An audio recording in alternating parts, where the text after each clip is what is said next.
Donc, je vais présenter Muriel Plana, qui est à ma droite, et Gilles Jacinto, à ma gauche. Muriel est professeure en études théâtrales à l'université de Toulouse. Jean Jaurès ou Jean Jaurès, maintenant. Pas d'accord. J'étais d'accord, juste là. Donc, de Toulouse, Jean Jaurès. Et Gilles Jacinto, quant à lui, est doctorant sous la direction, son travail effectué sous la direction de Muriel et concerne le corps à l'œuvre, présence, représentation, image, approche croisée dans les arts de la scène, le roman et les arts plastiques. Muriel, ça serait long de faire tout, voilà, le bilan de tous tes travaux. Je mentionne simplement qu'il y a un travail qui vient de paraître, Théâtre et féminin, identité, sexualité et politique aux éditions universitaires de Dijon, 2012, et que tu prépares la prochaine publication chez Horizon d'un essai en 2 volumes sur les relations entre théâtre et politique. Voilà, ça me semblait bien de le mentionner quand même. Je vous laisse la parole. Merci beaucoup Isabelle. Donc, merci à Flore, je ne vois pas, pour cette invitation à ce magnifique colloque. Donc nous, on va essayer à deux voix de vous parler de ce qu'on a appelé des jeunes scènes queer, en essayant d'articuler ces concepts compliqués, hein, performance, théâtralité, politique, et donc en faisant des hypothèses sur ce qui se passe donc dans les toutes jeunes scènes queer, donc pas vraiment légitimées, et même, je dirais, un petit peu locales, comme vous le verrez. Alors les problématiques contenues dans ce qu'on appelle la pensée ou la théorie queer, en tant qu'elles articulent, à mon sens, de la façon la plus rigoureuse et profonde qui soit, les interrogations sur l'identité, la sexualité, le langage et le pouvoir, influencent-elles la jeune création théâtrale contemporaine, alors tant son esthétique ou ses esthétiques en devenir que la relation qu'elle engage ou souhaite engager plus généralement avec le politique.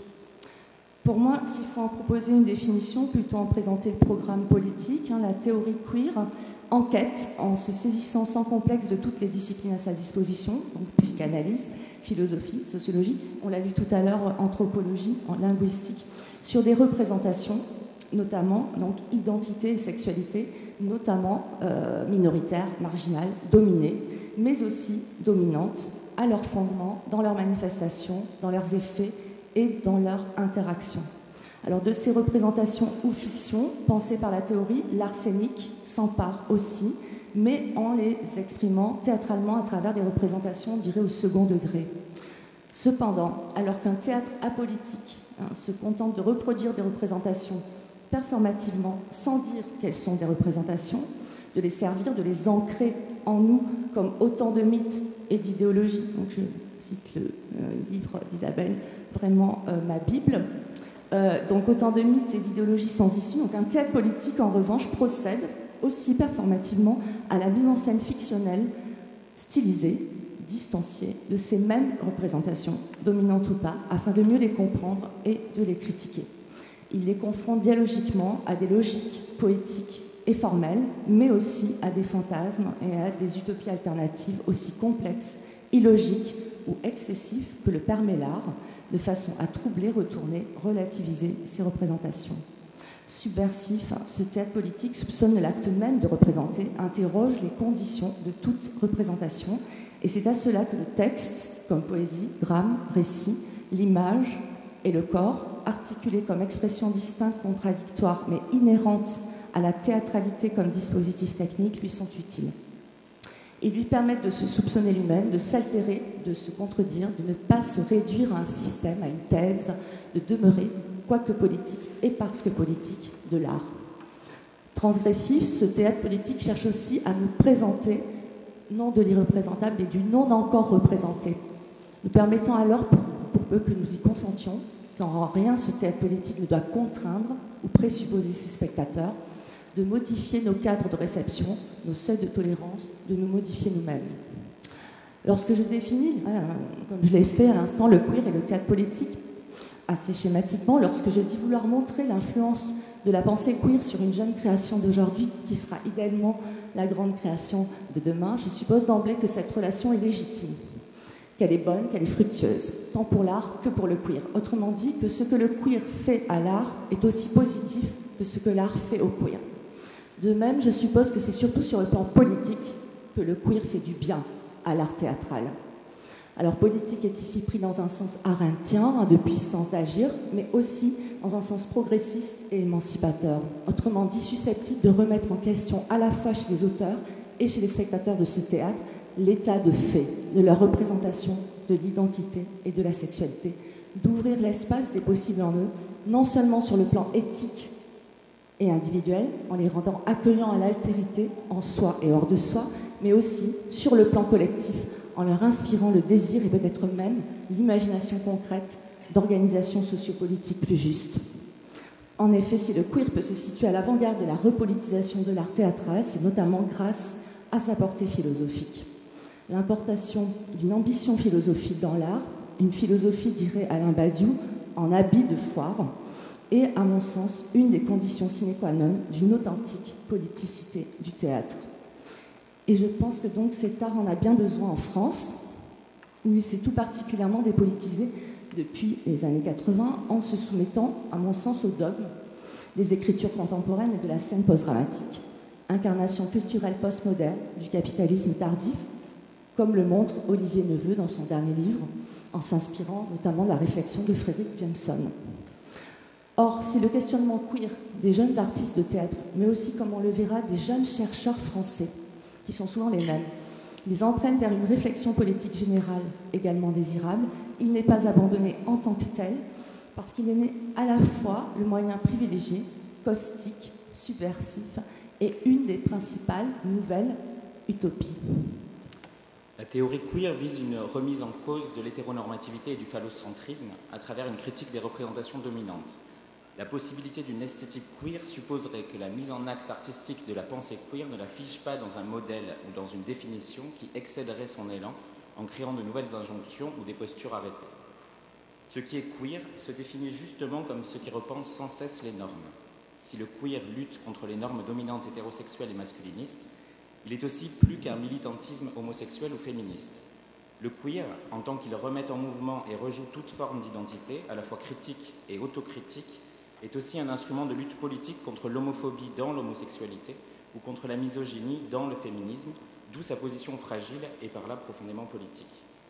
Là où une esthétique gay ou lesbienne ou féministe se contente d'un niveau transgressif de présentation et de mise en lumière de ce que l'on n'a pas l'habitude de voir dans un espace donné, dont une certaine efficacité politique est cependant réelle dans sa prétention et sa capacité à occuper des espaces de visibilité et d'acceptabilité, une esthétique queer, pour moi, doit aussi comprendre un niveau subversif en remettant en cause toute forme de naturalisation ou d'évidence, en requestionnant la représentation elle-même et en associant toujours jouissance et pensée. L'homosexualité et le féminisme ne sont pas pour l'art queer des thématiques ou des figures, mais la pensée queer doit affecter les œuvres d'art comme elles viennent nourrir la pensée queer en retour. Là où un film gay se contente de rendre visible une certaine lisibilité d'identité gay déjà repérée et source d'identification simple, participant à une certaine normalisation de l'homosexualité dans la société, un film queer comme Laurence Anyways de Xavier Dolan, par exemple, associe à cette mise en visibilité une remise en question profonde de toutes les identités et de toutes les sexualités, y compris homosexuelles, montrant à travers ces personnages des sujets politiques et non pas des types identitaires représentant des catégories identifiables. C'est à travers des singularités et des multiplicités, parce que l'injonction normative est aussi de ressembler et d'être cohérent, plus que par des stéréotypes ou des clichés, que le queer peut remettre en cause les identités obligatoires et les normes. Est-ce à dire qu'une nouvelle injonction normative apparaît, imposant l'originalité ou la nouveauté permanente? Non, car les moyens employés par le queer sont ceux de la citation, de la parodie, du jeu avec la représentation elle-même, d'un jeu assumé. Ne sont déniées ni la nécessité de s'identifier, ni l'existence d'une subjectivité pensée comme à la fois assujettissement et subjectivation. Ce qui compte, c'est la liberté pour chacun de revendiquer une place vivable dans la société, une critique et une utopie politique. Dans les arts de la scène, la pensée queer apparaît comme un outil de repolitisation efficace et permet notamment une remise en cause des théories de la performance en France, la performance comme rejet de la représentation, de l'illusion, du mimétique, du personnage, de la fiction et de la narration, en s'appuyant notamment sur la performativité telle que théorisée par Judith Butler. Pour les jeunes créateurs d'aujourd'hui, désireux de renouer avec le politique, une remise en question de la culture postmoderne et du théâtre post-dramatique est inévitable. Cela ne signifie pas un rejet des apports de la postmodernité, son traitement de l'image, du corps, de l'abstraction, du rythme opposé au signe, mais une recherche de réarticulation de la représentation et de la performativité dans les œuvres. Rejeter la représentation dans une posture purement formaliste ou métaphysique équivaut à évacuer le politique de la scène. Ce n'est pas supprimer la représentation, mais la prétendre invisible. Or, le queer invite aussi à mettre en lumière des présupposés idéologiques et à les critiquer, à jouer avec les représentations et le sens en redonnant sa place au logos. Cette scène politique invite à un dialogue entre poésie et pensée, entre forme et sens, à une revalorisation de l'intellectualité dans l'affect. S'inspirer du queer sur scène et dans l'art, c'est aussi et surtout repenser les arts de la scène en leur redonnant cette portée philosophique. Cela ne signifie pas non plus qu'il faille de l'austérité, si l'on en croit les mots de Denis Guénoun lorsqu'il dit « Pensée n'est pas discours, ni emphase, la pensée la plus drue court au ras des choses sur la peau de l'existence. Mais elle pense, elle n'esquive pas ce qui lui intime de répondre de son temps. » S'ils désirent penser les identités, les sexualités et le politique dans leur rapport, s'ils souhaitent faire le rêve risqué d'une émancipation éthique et politique à travers une véritable plasticité identitaire et sexuelle, les jeunes théâtres ont bel et bien besoin des points de vue critiques et des utopies queer. Et de fait, malgré la dimension utopico-fantasmatique du queer dans ses multiples expressions théoriques, le queer se présente toujours aussi comme un ensemble de lectures de la réalité de l'art, non pas univoque, rose ou naïve, mais équivoque et le plus souvent sombre et cruel. Rien n'est occulté en effet dans l'une et dans l'autre, de ce qui nous aliène comme de ce qui pourrait nous libérer. C'est donc sa qualité et son attrait aujourd'hui que d'être à la fois critique et utopique. Bien que ces pensées queer cherchent au premier chef, à juste titre, à émanciper l'individu et à améliorer la société, bien qu'elles désirent la liberté, l'égalité, la fraternité, sororité en héritière critique, donc sans forcément aliéner le présent à l'avenir, l'individu au collectif ou encore la raison à l'histoire, d'un certain esprit des Lumières, et à mon sens très profondément de Brecht, plus encore que de Marx, les théories queer ne constituent pas une idéologie au point de n'avoir pas le sens du tragique, des conditionnements, des déterminismes, notamment en tant qu'ils sont actuels, activés, dans une société capitaliste et dans une culture postmoderne dominante. Elle détecte la présence toujours susceptible de retour, les pouvoirs subtils, les séductions quasi irrésistibles de la norme ou de la renormalisation. Sous les dehors relativistes ou anomiques d'une époque plastique, la norme qui fige, exclut, hiérarchie se reconstitue quand même en elle-même ou dans ses marges. C'est donc bien une lutte permanente qu'il faut mener contre sa refabrication apparente ou plus insidieuse, toujours à la fois violente et rassurante, comme le montre sans doute par excellence l'œuvre dramatique d'Elfriede Jelinek, qui traque depuis 40 ans la fascisation au cœur de la liquidité pseudo-pluraliste des discours postmodernes. De toute façon, si la pensée queer aventocritique et autocritique se solidifie en idéologie, en thèse univoque, l'art, qu'elle étudie si bien et qui lui inspire main de ses concepts fondamentaux, donc comme Emmanuel Berger le souligne dans son livre donc, Le grand théâtre du genre, se rappellerait ironiquement à elle. Ainsi, outre l'œuvre de Jelinek, la pièce de Sarah Kane, Purifiée, qui est sans doute aussi queer que critique du queer, ou s'il faut remonter donc aux jeunes vieilleries, l'inépuisable Antigone de Sophocle, réinvestie récemment par exemple, après avoir été analysée par Butler dans Antigone et Serre de Trajan Harel, en dialogue avec le voguing, la pop culture et la danse postmoderne. Alors ce jeune théâtre dont on veut parler dans un rapport synecdotique de la partie au tout ne chercherait-il pas à être d'abord féministe et queer parce qu'il chercherait en fin de compte à être politique, dans un sens général, plein à nouveau, voire noble. Pour ne prendre ici qu'un exemple, je parlerai de la compagnie toulousaine Cocktail, qui se définit comme post-féministe et travaille en lien avec et pour des associations féministes.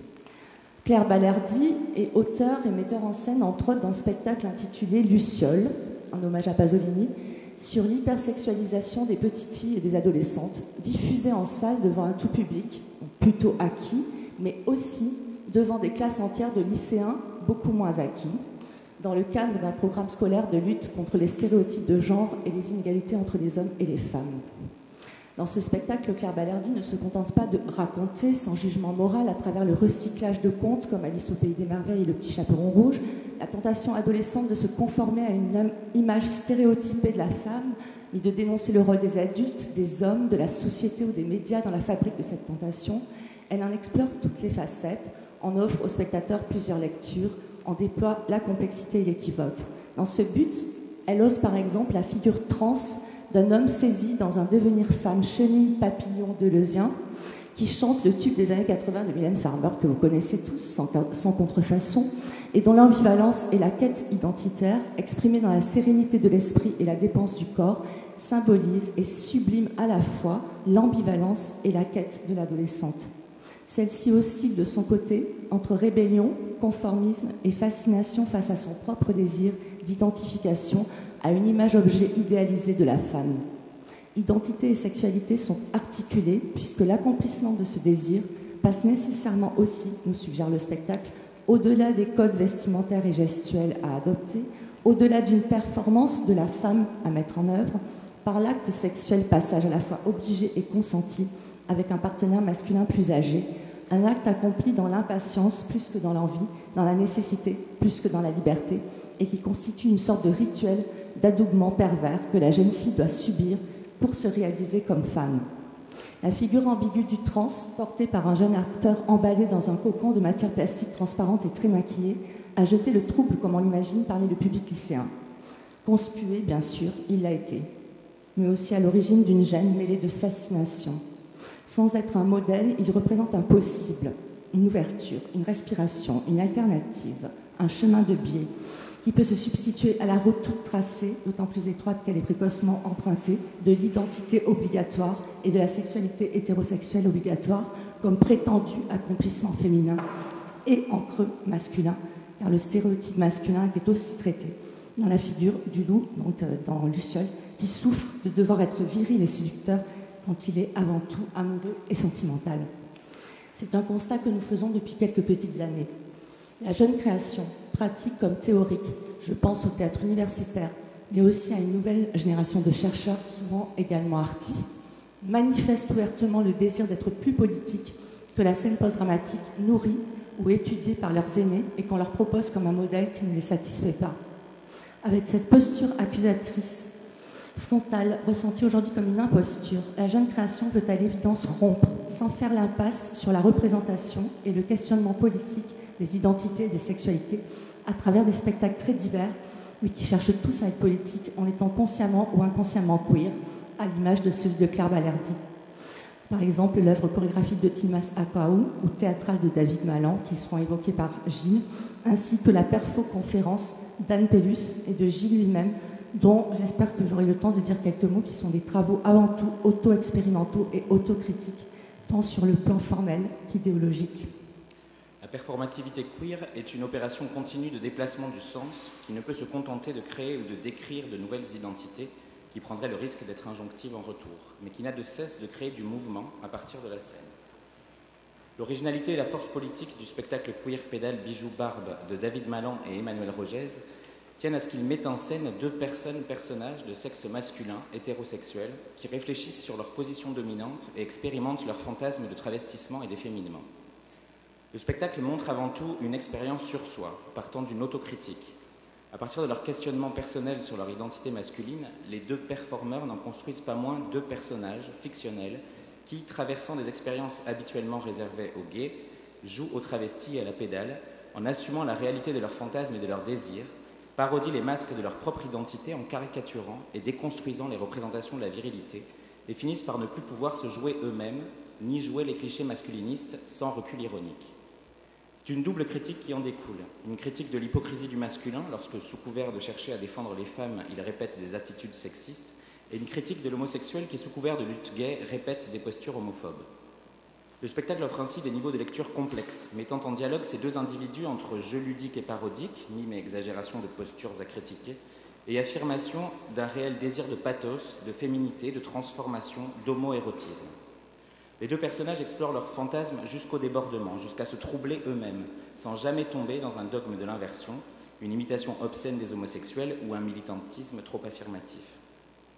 Deux hommes hétérosexuels s'interrogent donc sur leur position, qu'ils reconnaissent eux-mêmes comme dominante, et sur leur pouvoir dont il s'agit de se dessaisir dans un mouvement de perte. Ils parodient l'hétérosexuel sexiste et homophobe dans un faux manifeste, volontairement odieux, sur l'utilisation de la fréquentation des homosexuels et de la construction d'une sensibilité singée pour séduire les femmes, puis portent un regard ironique sur le monologue essentialiste dans un texte présentant la femme comme une boule. Les deux personnages en viennent ensuite à prendre au sérieux leur incorporation de la démarche féminine idéale, exposant leur plaisir à exagérer le pathos et le kitsch d'un playback sur un air d'opéra en se servant de collier pour se couvrir de larmes. C'est aussi le fantasme assumé du comédien qui, par peur du ridicule, refoule son désir de jeu au premier degré dans un contexte où tout pousse à la dépolitisation. Le jeu sur les identités genrées dévie sur le trouble de l'homoérotisme dans le plaisir de se toucher l'un l'autre lorsqu'Emmanuel modèle le corps nu de David en statue de femme, coinçant son sexe entre ses cuisses. L'un d'eux expose son envie de strass, de paillettes, de maquillage, de vêtements bien moulants. Leur exaltation à se transformer en êtres hybrides grâce au costume, dans une parade au milieu du public, propose des visions à la fois monstrueuses et belles de leur corps, qui cette fois dépassent la binarité des genres. La colère que provoque en eux cette exploration de l'interdit, mais aussi de leur homophobie et sexisme refoulés, trouve une expression dans un passage chorégraphique où les corps alternent entre transe et tremblement et des passages de voguing nerveux. La relation entre le sérieux de leur démarche, lorsqu'elle leur échappe, lorsqu'elle les trouble, et la parodie, la citation, le recyclage, le regard caustique sur les clichés, permet de lire dans ce spectacle construit selon les préceptes du théâtre post-dramatique, monologue, jeu frontal, construction fragmentée, changement à vue, affirmation volontaire, de l'aspect bricolé des décors et costumes, juxtaposition de disciplines artistiques sans véritable articulation dialogique, le retour d'un minimum narratif et un regard ironique et critique sur la représentation elle-même, un dépassement du post-moderne. Leur performance porte un regard parodique sur les identités et les genres, mais aussi sur le théâtre post-dramatique lui-même, en mimant et en exagérant ses préceptes. Le drame, c'est juste moi, désolé, il n'y a plus que moi, affirme David sur le plateau. Le drame, ce n'est, malheureusement, parfois plus que ça. Mais c'est plus encore lorsque l'expérience allie performativité et représentation. À la fin, après la traversée d'identités refoulées, l'expérience inacceptable, de troubles dans le genre, les deux hommes vont mieux, ils chantent « I feel better ». Mais lorsqu'il s'agit de revenir à leur identité d'hommes hétérosexuels types et de chanter « We are the champions » comme dans une beuverie de fin de match, c'est l'identité archétypique de l'homme hétérosexuel, dite naturelle, qui ne peut plus, elle aussi, qu'être déconstruite comme masque, théâtralité comme ridicule. Le retour au point de départ est impossible, la construction d'autres identités ne pouvait qu'entraîner la déconstruction de leur identité a priori dominante, naturalisée et réifiée. Par cette prise de risque autocritique de déconstruction contre l'hétéronormativité et l'homonormativité, les identités figées et les pouvoirs ont explosé et il ne reste de cette perte que la possibilité et la liberté d'être des sujets politiques. Lorsque le théâtre homosexuel se contente d'exposer une différence sans ouvrir de différenciation en mouvement et à l'œuvre, lorsqu'il affirme positivement une identité, il échoue à se constituer comme queer parce qu'il opère à l'image de la norme qu'il veut critiquer et par là la justifie et la développe. En interrogeant l'homographèse et l'identité corporelle homosexuelle, Lee Edelman affirme, reprenant le concept de différence avec un A de Jacques Derrida, que l'écriture à laquelle l'homosexualité a historiquement été assimilée désigne la réduction de la différence, avec un A, à une question de différence, avec un E, déterminée à partir de la position de la culture dominante. Elle assigne à l'homosexualité une forme de représentation secondaire, stérile et parasitaire, prise dans un rapport à l'identité hétérosexuelle. L'idée même qu'un corps puisse être reconnaissable ou lisible comme corps homosexuel est un fantasme des tenants du dispositif normatif hétérosexuel, dans leur volonté d'assigner au corps homosexuel une identité fixe, repérable, et dans son angoisse de la déviance invisible. La catégorie même d'homosexuel sert à désigner une condition dans une représentation déterminée et identifiable parce qu'elle tend à menacer la détermination de l'identité. Pour rester politique, la performance queer doit donc rester menaçante pour toute identité, rester trouble et ne peut se contenter de l'idée d'une simple mise en visibilité de l'étrange. L'efficacité politique passe par un jeu entre visible et invisible, entre présentation et dissimulation, entre opacité et apparition. Lee Edelman affirme également que le terme d'homographèse vise à désigner deux opérations à la fois. L'une, au service d'un ordre social conservateur, s'attache à la codification des identités dans son effort d'inscription disciplinaire. L'autre, en résistant à cette catégorisation, n'a de cesse de désécrire les identités que l'ordre a inscrites de manière si oppressive. La différence prend le risque de se transformer en nouvelle identité, en même temps que l'identité se brouille dans le mouvement de la différence, avec un A cette fois. C'est le risque que prend le théâtre queer. La mise en visibilité y concerne donc deux objets distincts. En même temps qu'elle cherche à offrir une visibilité aux pratiques marginalisées et aux corps différents, elle s'attache à rendre visible le caractère construit de la norme elle-même. C'est à la condition de repérer ces deux opérations dans l'œuvre que l'on pourra parler de scène queer. À la simple exhibition de l'abject de corps travestis, de corps androgynes, de corps dont les attitudes ou les paroles bouleversent le rapport entre sexe biologique, genre et sexualité, biologique entre guillemets, La mise en scène de corps au sexe indéterminé ou de codes de communauté en marge du système hétéronormatif doit s'ajouter ce travail de mise en trouble de la norme elle-même. Anne-Emmanuelle Berger explique comment Judith Butler cherche à montrer que la réitération des normes est à la fois la condition de leur maintien et la condition de possibilité de leur transformation, selon cette loi de l'altération qui affecte toute répétition. Le théâtre queer ne se réduit pas à l'exposition de corps et de pratiques monstrueux en expérimentant sur le spectateur, comme le fait le trash. Le queer se pose comme une résistance permanente à toute normalité et normalisation et ne peut ainsi faire l'objet d'une circonscription dans un modèle. Parler d'une esthétique queer suppose de ne pas chercher à le circonscrire dans une définition, mais plutôt de tenter de saisir où et comment la performativité queer peut basculer du domaine du militantisme et de la vie sociale vers la pratique artistique. Ce basculement ne peut se faire sans transformation. La performance, quand elle vise à s'exposer en public ou à faire art, entre dans le champ du théâtre et doit assumer une part de représentation pour rester politique. Aujourd'hui, le terrain des représentations, genre, mais aussi sexualité, classe, race, culture, voire espèce, est plus que jamais un espace d'idéologie, de domination, de stratégie et donc de lutte. La jeune génération, biberonnée à Internet, comprend que celui qui domine dans la représentation de soi, des autres, domine presque toujours dans la réalité, que celui qui n'a pas droit à la représentation, qui est donc présumé irreprésentable et qui surtout n'est pas sujet de ses propres représentations, n'a souvent pas droit à l'existence elle-même. Il semble qu'en posant les questions queer sur les identités, les sexualités, le langage et le pouvoir et sur leurs relations, qu'en posant des questions aussi embarrassantes que celles de l'hypersexualisation des petites filles, de l'homophobie dans l'homosexualité, du transsexualisme, de l'efféminement, le jeune théâtre et la jeune recherche en théâtre soient obligés de travailler autrement, y compris sur le plan formel, que le théâtre post-dramatique apolitique de ces 30 dernières années.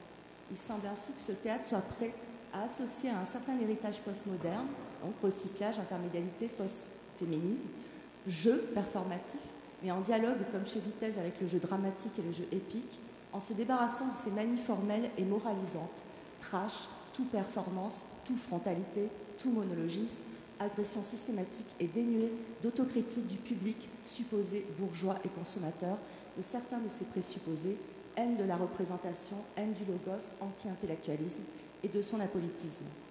Comme on sait que les avant-gardes théâtrales des années 1920 se sont fondées sur un rejet du théâtre dominant qui leur était contemporain à travers le réinvestissement de modèles plus anciens, fussent-ils fantasmés, commedia dell'arte, théâtre antique médiéval, élisabétain, le jeune théâtre n'hésite pas à renouer si nécessaire avec des esthétiques théâtrales historiques qui ont d'une certaine manière inspiré la perspective queer à travers des œuvres fondamentales, la tragédie grecque donc, les comédies à travestissement de Shakespeare, le théâtre baroque français par exemple, la comédia espagnole et jusqu'à Brecht. Et une certaine idée du théâtre politique expérimental et critique populaire et savant, pensé à la fois donc comme drame, performance et représentation, présence et distance, jouissance et pensée, espace d'expérimentation intellectuelle et espace d'expérimentation physique et affective. Ainsi, la Perfo-conférence présentée à la journée d'études des doctorants LLA Creatis, mon groupe de recherche, Jeux et enjeux du corps, le 4 juin 2013 à l'université qui s'appelait encore de Mirail, par Gilles Jacinto et Anne Pellus, soit une communication universitaire théâtralisée, travaille exactement à l'endroit de cette rencontre entre de prétendus opposés exclusifs. Dans cette expérience que j'estime queer au sens politique défini plus haut et dont un extrait de la captation va vous être projeté, art et intellectualité, pratique et théorie s'articulent et dialoguent. Ici, le corps pense, la pensée jouit. Et si la communication universitaire n'est pas exécutée normativement ou sacralisée, elle n'est pas davantage rejetée, façon art postmoderne souffrant d'un complexe intellectuel face à l'université comme forcément dogmatique, classique, intello. Non, elle est plus subtilement désacralisée, bousculée, subvertie, repensée, et donc transformée et vivifiée, en étant érotisée et politisée, tant dans son contenu que dans sa forme. En effet, le cadre conservé d'une salle de classe, espace réel pauvre de la transmission du savoir, dialogue ici avec un espace chorégraphique, lieu des énergies, du souffle, de la civilisation, un espace écranique, projection vidéo, ouverture symboliste par la nature, le cosmos, et un espace mental, lieu des fantasmes, des désirs, de la pensée en action, de l'assistance. Le dialogisme s'exprime à tous les niveaux entre des éléments dont l'autonomie est respectée. Espace donc, mais aussi rapport entre les deux acteurs, égalité, autonomie, mais aussi effectivité de la relation qui change quelque chose dans leur jeu. Et entre les acteurs et les spectateurs, à un moment, une spectatrice dans la captation imite même un mouvement de l'interprète. Installée derrière sa table, Anne Pellus, chercheuse en études théâtrales de sexe féminin, théorise sur le corps et la réception de la danse. Sa question est, le corps dansant est-il lisible ou seulement visible? Peut-on, doit-on penser devant un spectacle de danse? À travers la lecture simple et habitée à la fois d'un texte assez abstrait et très écrit, pendant que Gilles Jacinto, chercheur en études théâtrales de sexe masculin, mobile dans l'espace, improvise, danse et joue parmi l'assistance médusée de la journée d'études. Voyons le spectacle danser un peu dégagé de tout appareil subtil, un langage métaphorique. La danse n'étant alors point entièrement en elle-même, mais principalement en nous. Mais moi, Socrate, la contemplation de la danseuse me fait concevoir bien des choses, bien des rapports de choses qui sur le champ se font ma propre pensée et pensent en quelque sorte à la place de faire.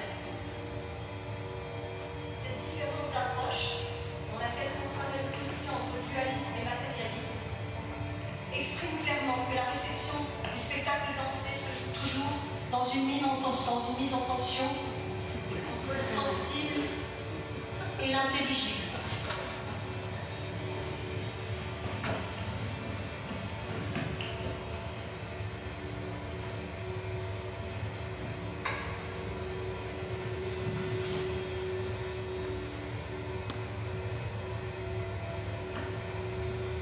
Les uns, comme Phèdre, insistent sur une conception de la danse comme langage intelligible, production signifiante.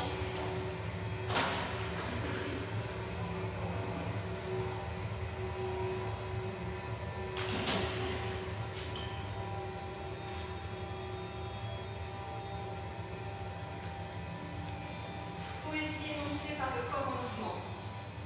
Les autres, comme Alexina, envisagent plutôt la danse comme un événement du monde, fondé sur l'immanence du corps, dont la signification serait purement kinesthésique. Cette dernière approche semble largement emportée aujourd'hui chez les universitaires et critiques de la danse contemporaine.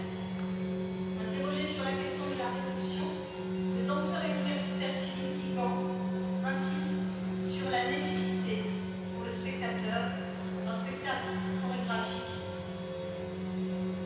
de renoncer au tout intelligible.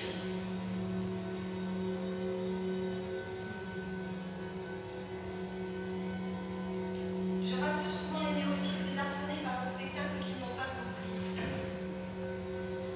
que c'est tout à fait normal, qu'il n'y a rien à comprendre, et qu'il vaut mieux se demander ce que la danse nous fait plutôt que ce qu'elle nous dit. C'est donc bien le corps comme matière et comme présence qu'il faut lire, et non pas le corps comme texte. Et c'est la fréquentation des salles qui permet de s'entraîner perceptivement et de se constituer une culture sensible.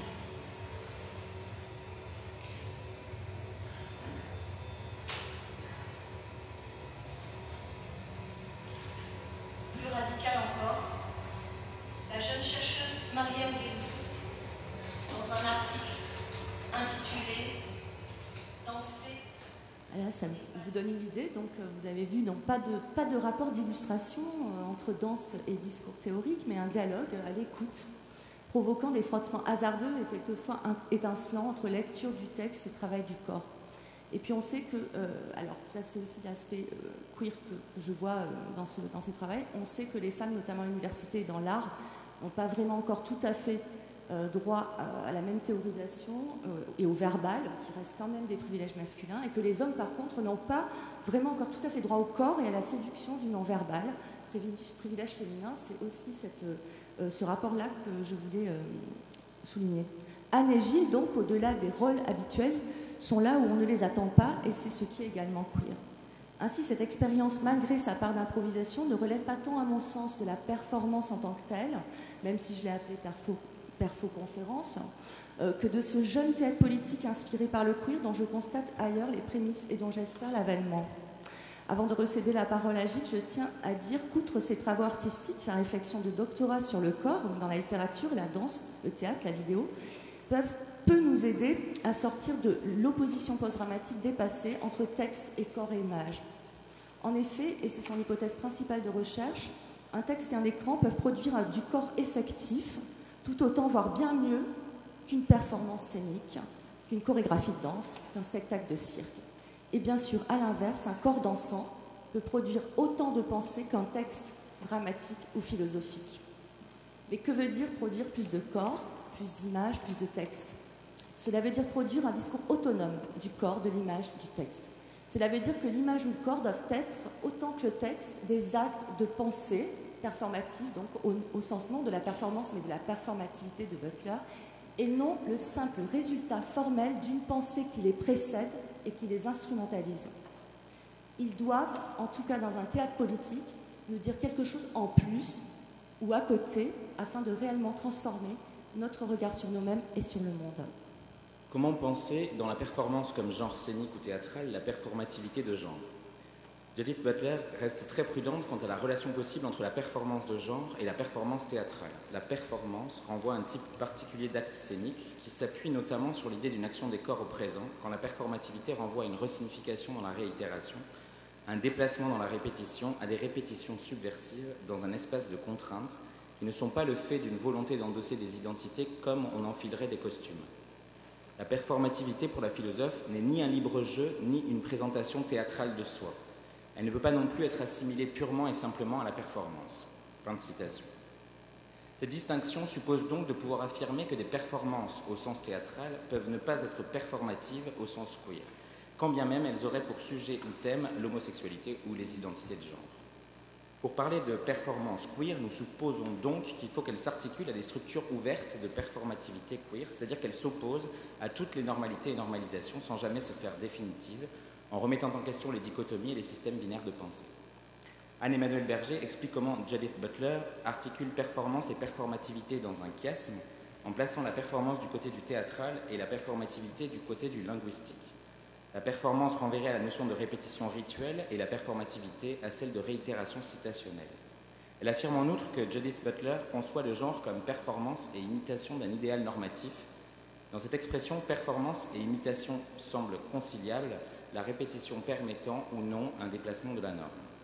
Cette conception va à l'encontre de certaines des théories de la performance qui la conçoivent au contraire comme un refus de l'imitation de la représentation. Anne-Emmanuelle Berger semble ne pas distinguer le théâtre de la performance, peut-être parce que justement sa pensée de la performance intègre la pensée de la performativité selon Judith Butler, qui n'écarte ni la contrainte ni la répétition. Ce que Judith Butler apporte aussi, qui permet de critiquer les conceptions parfois trop radicales de la performance comme genre scénique, c'est que matérialité des corps et discours ne sont pas séparés. Il faut abandonner l'idée d'un corps qui serait pris premier vis-à-vis des noms. Je cite, « Le corps posé comme antérieur au signe est toujours posé ou défini comme antérieur. Cette définition a pour effet de produire le corps qu'elle prétend néanmoins et simultanément découvrir comme ce qui précède sa propre action. » Fin de citation. La théorie queer nous apprend donc que le corps et le sens interagissent. Nommer ce que fait ou est le corps est déjà produire des corps, de même que penser en corps est déjà produire du sens. Ni le signe ni le corps ne peuvent être envisagés comme ayant une antériorité logique ou chronologique dans le rapport entre discours et matérialité des corps. Nous pouvons même émettre l'hypothèse que sans signe il n'y aurait pas de corps et que sans corps il n'y aurait point de signe. L'un et l'autre se conditionnent dans leur construction, peuvent constituer tour à tour le sujet de cette construction. Si corps et signe agissent, sont performatifs, alors le corps est aussi une représentation et le signe toujours aussi une réalité matérielle. S'ensuit que le corps ne définit sa réalité physique que dans un processus de matérialisation qui au fil du temps se stabilise et produit l'effet de frontière, de fixité et de surface que nous appelons la matière. Il n'y a donc pas d'un côté le corps physique dans sa pure présence, entre guillemets, et de l'autre la pensée séparée de son actualisation. Je vais juste lancer la vidéo. Juste un petit mot sur le dernier spectacle et après on conclut. Dans leur spectacle Des fleurs pour Schrödinger, Tilmas Akwaou et Pierre Meurier interrogent dans une forme chorégraphique, sonore et plastique les mythologies contemporaines qui, selon leurs mots, colonisent notre imaginaire. En s'inspirant de la pantomime antique, ils mettent en scène un corps visiblement masculin dont le visage est dissimulé par des masques superposés. En enlevant chacun de ces masques, Pierre Meurier construit une nouvelle identité dont l'image est brouillée par des déformations. Sur les masques eux-mêmes, les visages photographiés sont pixelisés, floutés, déformés. Ainsi transformés, les visages mythiques de notre culture invitent le spectateur à déplacer ses représentations, à déconstruire et reconstruire ses figures et mettre en lumière une possible plasticité identitaire. Entre le corps du danseur en mouvement et la fixité du masque, entre la corporéité et l'image, une tension se crée comme une ligne de fuite qui défait des évidences. La pluralité des personnages endossables, masculins et féminins, fait du corps non plus le lieu d'une assignation ou d'une lecture identitaire, mais une présence indéterminée, opaque, un lieu de passage transitoire pour des identités en recomposition permanente. Visage d'homme, de femme, images de phénomènes naturels, comme autant d'états ou émotions, sur un corps en mouvement qui pense sa propre absence, sa fluidité, son incertitude contre les discours normatifs. Muriel, tu as un bout de conclusion? Une seule phrase. J'espère qu'à travers donc, ces exemples et puis ces analyses des concepts, on a réussi à vous prouver que le queer, les pensées queer, les théories queer étaient un moyen très fort pour la scène contemporaine et notamment la très jeune scène contemporaine de repolitiser le théâtre. Voilà. Merci.